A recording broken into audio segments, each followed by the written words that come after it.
See, in class 10th, you have done discriminant. Discriminant D was written by b square minus 4ac. And you must remember that there were some conditions. If first condition was if D equal to 0, it means 2 equal real root exist. If it is D greater than 0, it means 2 distinct real root exist. And third case was D less than 0. In that case, we did like there is no real root exist. There is no real root. And in that situation, we used to leave the question unsolved, because after that condition you could not solve the quadratic equation. But now we are going to discuss about this case only. I'm taking an example of, let's say, this equation x square plus 1 equal to 0. If I see here a is equal to 1, b is 0, c is 1. If I calculate d, then d is going to be b square, which is 0, minus 4 into 1 into 1, which is going to be minus 4, which is negative. So you can say that there is no real root exist, but yes, there are some roots which are not real, but they are complex roots. So from here we are now going to get a situation where we can define complex numbers. Actually, complex numbers is written as complex. This is I. This is the representation. Root minus 1 is equal to I. This is a symbol that is used for showing square root with some negative number inside. So this is your I. And if I try to solve this equation, I can solve now x square. You can see I can do like this is minus 1, and after this you will get x square is equal to plus minus under root minus 1. So this minus 1, you know, this is your I. So now you can write this as plus minus I. So I simply shows that this is a symbol which is used for this value. And this value, actually this I is also, you know, considered as imaginary one. So I here stands for imaginary. So we never say this iota or something. In most of the books it's written iota, but iota is something else.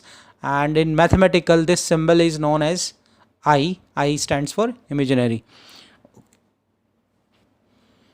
If I, you know, this I is the solution of this plus minus I is the solution of this equation.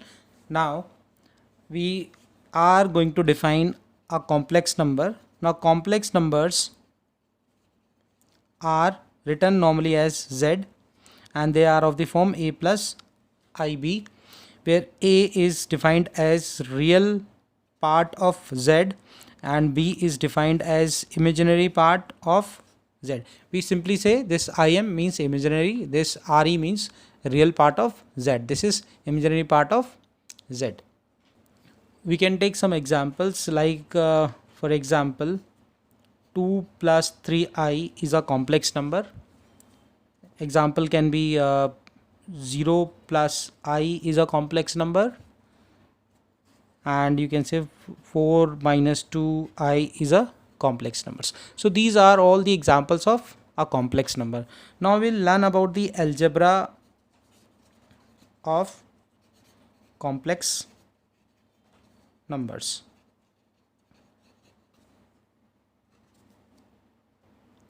First we will learn about how to add. I can write this as addition of two complex numbers. So for example, let's say z1 equal to 3 plus 4i and z2 is equal to minus 1 plus 3i, and if I ask you to find z1 plus z2, so it simply means that real part will be added to real part and imaginary part will be added to imaginary part. So 3, this is minus 1, 4i plus 3i. So this is going to be 2 plus 7i. So this is how you can find the sum of two complex numbers. Now similarly, subtracting of two complex numbers, subtracting of two complex numbers. In the same example, if I want to do z1 minus z2, then I can write this as 3 plus 4i minus 1 plus 3i. You open the bracket, this is going to be 3 plus 4i minus plus 1 minus 3i. So now it can be written as 4 plus I. So this is how you can subtract two complex numbers. Now we'll see some properties of addition. Addition of complex numbers satisfies the following properties. Satisfy the following properties. So these properties are, the first property is the closure property. Closure property. This property says that if z1 and z2 is a complex number, then z1 plus z2 is also a complex number. It says that z1 and z2 is a complex numbers.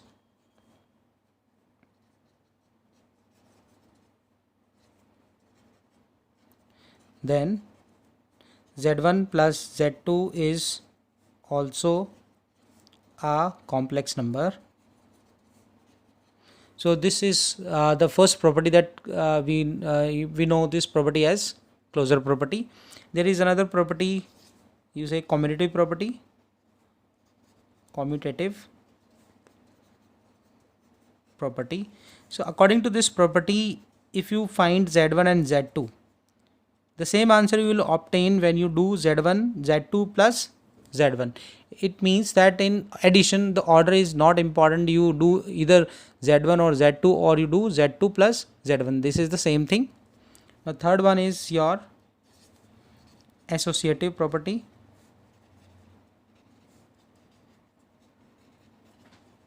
So according to associative property, if z1 there are three complex numbers, z1 plus z1 z2 z3, then z1 you do the sum of first z2 and z3, and this you will get the same result if you do z1 plus z2 plus z3. So this is your associative property.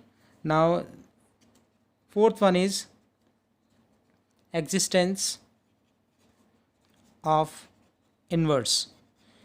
So existence of inverse means simple is that if z1 is there, which number should be added to z1 so that you get 0. So this is the reverse. This is just the minus z1. So as you do in normally in numbers, like what should be added in 2 so that you will get 0. So answer will be minus 2. So similarly here also with complex numbers. So given complex number is there and you take with minus sign, that will be the inverse of the given numbers. Now fifth one is existence of identity. So it means that which number should be added with z1, or which that 0, if you add 0 to z1 or 0 is added to z1 or z1 is added to 0, you are going to get answer z1. So it means 0 is the identity for addition. Now we see the multiplication of two complex numbers. So I take the example that z1 is equal to 2 plus 3i and z2 is 4 plus 2i, and we have to find then z1 into z2. So it can be found like 2 plus 3i, 4 plus 2i. You do the normal multiplication. 2 into 4 is 8, 2 plus 2 this is 4i, 3 into 4 this is 12i, and 3 into 2 and I into I square. So 8 plus this, you see 8, and this is going to be 16i, and this is 6, and I square is -1, so this value is going to be -6. So you should remember that I square is -1. So this is 8, 6, this is 2, now this is 16i. So you can see when you do the multiplication of two complex number, you will get the answer in terms of complex numbers. Now we have some properties for multiplication also. Multiplication of complex numbers satisfies the following properties. So first property is your closure property. According to closure property, if z1 and z2 are two complex numbers, then your z1 into z2 is also a complex number. Second one is commutative property. According to commutative property, see, we have already done commutative property for addition, but this time we are doing for multiplication. So it means if I do z1 into z2, same result I will be getting when I do z2 into z1. So this commutative property holds in complex numbers. Next one is associative property.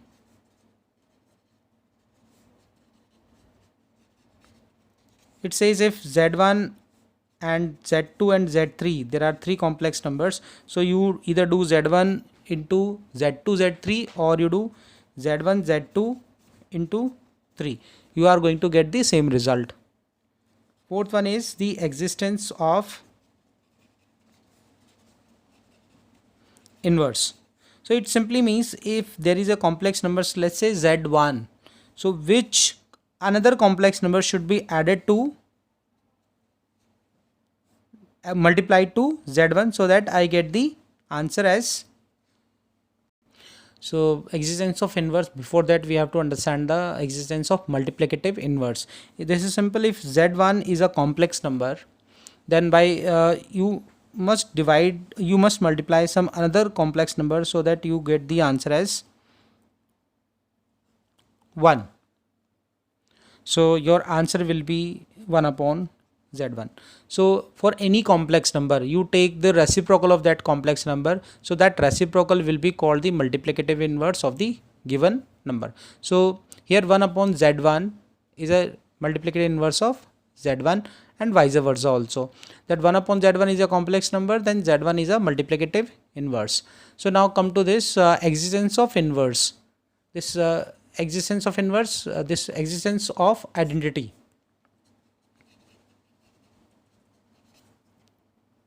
So according to the existence of identity, which number should be multiplied by z1, or we multiply z1 by which number, so that I get the answer as z1.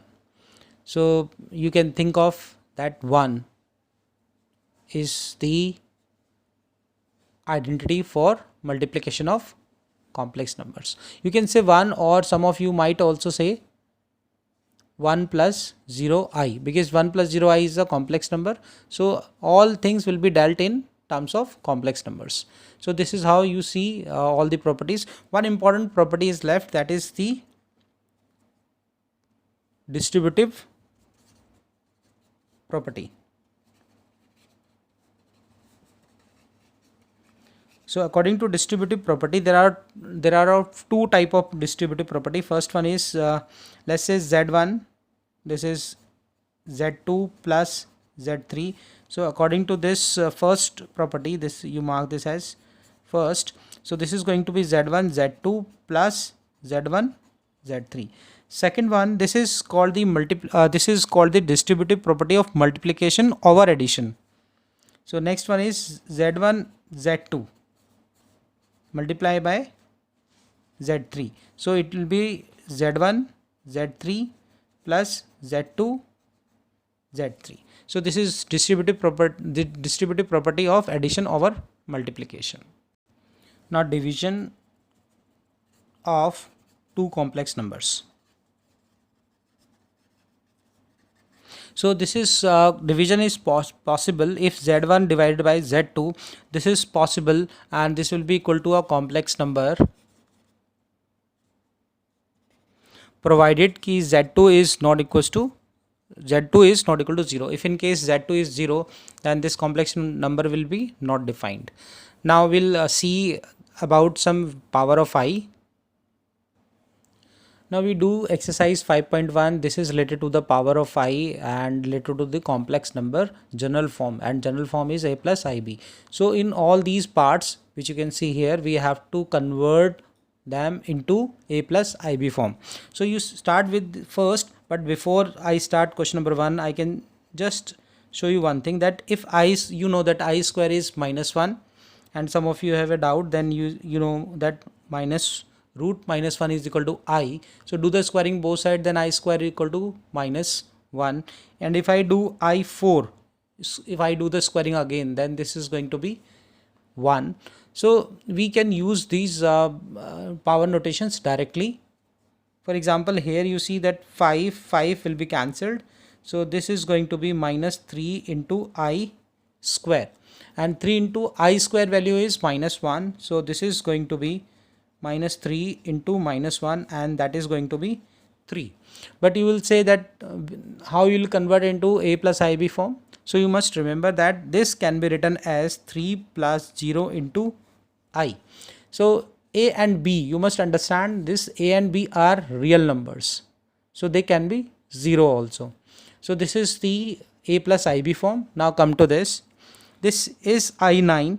So I can write this as I4 whole square into I, and I19 can be written as I4 into 4 into I cube, because I4 to the 8 and 1, this is 9, and I4 for the 16, and 16 plus 3, it will be 19. So I4, you know the I4 is 1, you can use it here directly. So this is going to be 1 square into I, and this is also going to be 4 into I cube. So this is simply I, and now this is I cube. But this I cube can again be written as I square into I. So now you can see this is I, and I square, the value of I square is -1. So you can put here -1, and -1 into I is this. So it's going to be 0. That can be written as 0 plus 0 I. Now this is I ray exponent is -39. So first you do like this, is you write I 39, you make it positive, and now you can solve it. I, this is 4 you take, and 4 9 ja 36 into I cube you write. So this is I4 is 1 is 9 is that 1, so you can use that directly 1, and this is I cube. So I cube, you have to solve it again, I square into I. So this is going to be I square is -1, so -1 into I is going to be -I. But you see this is not in a plus ib form, so you do one thing, you multiply and divide by I. So you see what you are getting now, this is I, and now this is going to be -I square. So this is I and -I square, this value is going to be -1, -1 into minus, this is going to be +1. So this is only I left, and that can be written as 0 plus I. So this is the a plus ib form. Now this is fourth part, we have to convert that also into a plus ib form. Multiply this, 3 7 ja 21, and this is 21I, and I7 means 7I, and this is 7I square. So this is 21 21, and this is 7i. All like terms you have to take together. So this is going to be 28i, and this 7i square. Put the value of I square as -1. So this is going to be -7. So this is 14 plus 28i. Now see this sixth part. This is 1 upon 5 plus I, 2 upon 5 minus 4 plus I upon 5 by 2. So we take all like terms together. So this is 1 by 5. This is -4. And this is, you can take I common. This is 2 by 5. And this is going to be, you open the bracket. So it's going to be -5 by 2. So we take LCM here. This is 5, 4 are 20. 20 minus 1. This is -19 by 5. And this is I. You take LCM. This is LCM is 10. So 10. This is 4 minus 25. So -19 by 5. And this is going to be -21 I upon 10. So this is also in A plus IB form. And you can see this is A is -19 by 5 and B is -21 upon 10. Next one is question number 8. 1 minus I holds, this exponent is 4. So we'll write this 1 minus I square, and then its whole square will take 2 times.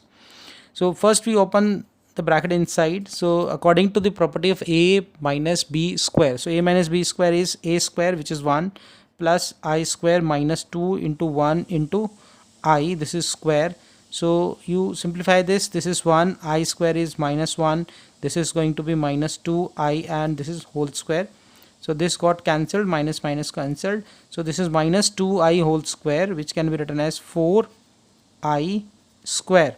And you know that value of I square is -1. So it's going to be -4, which you can simply write -4 plus 0 into I. So here A is -4 and B equal to 0. Now see this question number 10, and this is the question where most of the students do mistake. And you see this is -a minus b whole cube. So I can do one thing. I can take minus common, so it can be written as 2 plus 1 upon 3i, and this is whole cube. So now this whole cube, you take this as -1, so this is -1 cube, and this will be 2 plus 1 upon 3i whole cube.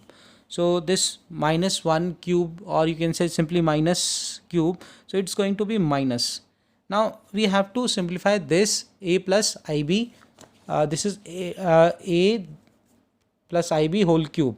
So a plus ib whole cube, the formula of a plus b whole cube is a cube plus b cube plus 3a square b plus 3ab square. So we apply this formula. This 2 cube is 8. This 1 upon 3 means 1 upon 27. This is I cube plus 3a square, 3 into 2 square into 1 upon 3i, and 3 into 2 into 1 upon 9i square. So this way we have opened it. This is now 8, and this I cube, this I cube can be written as I square into I, and this is going to be, this 3 got cancelled. This is 4i, and this is 3 9, and this is going to be 2 by 3i square, which is -1. So now you can see all like terms you take together. This is 8, and this is -2 by 3. I'm taking together. This is minus I square is -1. So this is going to be, you can write this as 4i minus 1 upon 27i. So now you simplify this. This minus is there already outside. So you take LCM. So it's 24. This 22 by 3, and here you take LCM. The LCM will be 27. So this is 27, and 427 you have to do this. So this is going to be 108. 108 minus 1. So 107i. And if you multiply minus, so both terms will be negative. Now next question, this question number 11 and 12, they are very important questions. So you have to find the multiplicative inverse of the complex number. So you know that multiplicative inverse of 4 minus 3i is 1 upon 4 minus 3i. Because if you multiply 4 minus 3i with 1 upon 4 minus 3i, so you are going to get answer as 1. but we have to convert everything in the complex number has to be converted into the general form, which is a plus ib. So for the time being this is not in the a plus ib form, so what we can do, 1 upon 4 minus 3i can be written as 1 upon 4 minus 3i into 4 plus 3i upon 4 plus 3i. So see, this is not the rationalization. The term that we normally use, rationalization, this is not the right term here, because we are not dealing with rational numbers. We are not dealing with irrational numbers. We are dealing with complex numbers. So that normally that we say that this is the rationalization. So no, it's not a rationalization. So you simply say this is 4 plus 3. You multiply 4 plus 3i and divide 4 plus 3i. That's it. So you see, this is going to be 4 plus 3i, and here you can see this is a minus b, a plus b. So according to the formula, this is going to be 4 square and this is 3i whole square. So you can say this is 4 plus 3i and this is 416, and this is going to be minus 9i square. And you know the value of I square is minus 1. So when you substitute this value, so it becomes 4 plus 3i upon 16 plus 9. So that can be written as 4 upon 25 and 3 upon 25, because 16 plus 9 is 25, and this is I. So you have found the multiplicative inverse. Now next one is you have to find the multiplicative inverse of this. So simply we write multiplicative inverse, that 1 upon root 5 plus 3i. You take multiply by root 5 minus 3i, root 5 minus 3i. So it's going to be root 5 minus 3i, and again you do a minus b, a plus b whole square. So this is root 5 square and this is 3i square. So this is root 5 minus 3i and this is 5 and this is minus 9i square. So it's going to be 14, because I square is minus 1. So it can be written as root 5 upon 14 minus 3i upon 14. This is the multiplicative inverse. Now in question number 14, we have to convert that number into a plus ib form. So you see first that here in the numerator a plus ib, a minus ib, it can be now. So we can apply the a plus ib whole formula. This is 3 square minus root 5 I whole square, and in the denominator you see root 3 can be cancelled because there is a minus sign. So root 2i, and this is minus minus plus root 2i. So it's going to be 2 root 2i. So now you simplify this. This is 9 and this is going to be minus 5i square, and this is 2 root 2i. So this is 9 and I square value is minus 1. So 9 plus 5 and this is going to be 2 root 2 I. So it's 14 upon 2 root 2 I. Now you this is 7. So you can write this as 7 upon root 2 I. Now you have a choice whether you now multiply and divide by I, or you multiply and divide by root 2. So root 2i. So it's up to you. Root 2i. So it's going to be 7 root 2i, and this is root 2i into root 2i means root 2 into root 2, 2, and I into I is I square. So this is 7 root 2i, and this I square is minus 2. So this is your final answer.